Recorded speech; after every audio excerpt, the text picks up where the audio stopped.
Hey everyone, Sam with another 5 minutes with. This time we are looking at the idea of ownership.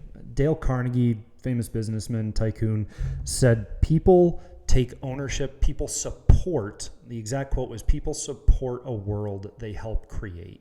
And I think this concept of ownership is vital for the church today.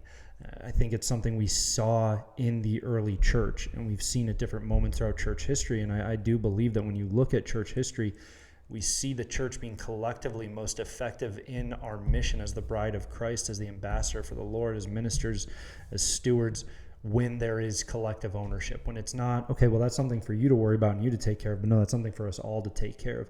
I love when Saul is persecuting the church and it's talking about, and the church was scattered, but the leadership remained in Jerusalem. And then it says, and those who were scattered went about preaching the word.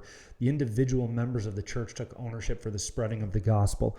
But another example that I really love that I want to use as our source text is 2 Corinthians 8, 1-5. We're not going to read all 5 verses, but Paul is commending the church in Macedonia, and he says, for in a severe, this is verse 2 in 2 Corinthians 8, for in a severe test of affliction, their abundance of joy and their extreme poverty have overflowed in a wealth of generosity on their part.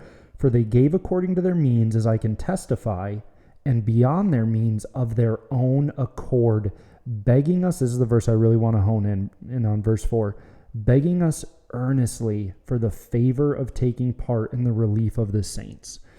And this not as we expected, but they gave themselves first to the Lord and then by the will of God to us. The church in Macedonia owned the ministry of relief.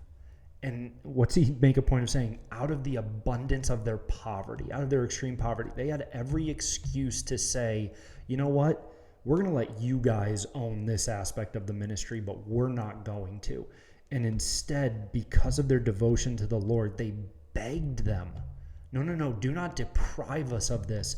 We want to take ownership of this part of the ministry as well. We don't want to be lacking in this area.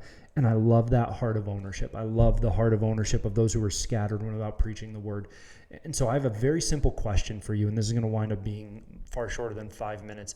But as we consider this idea of ownership, and whether you're part of Community Bible Church, whether you're watching this and you're part of some other local church, have you taken ownership of the ministry you claim to be a part of? What ways could you take ownership of the ministry? Maybe you can't preach. Maybe you can't teach. Maybe you can't sing. Can you run sound booth? Can you help in the tech booth? Can you help give people a break back there? Can you greet? Can you sweep? Can you wash windows? Can you make meals? Can you offer to do people's oil change for free? Like, how can you take personal ownership of the ministry of the church? I think we all need to do this. And I think when we do this, that is when the church is more effective. I hope this challenges us, pushes us, encourages us, because it also means that we have an opportunity to contribute to the ministry, which is beautiful. We'll see you next time.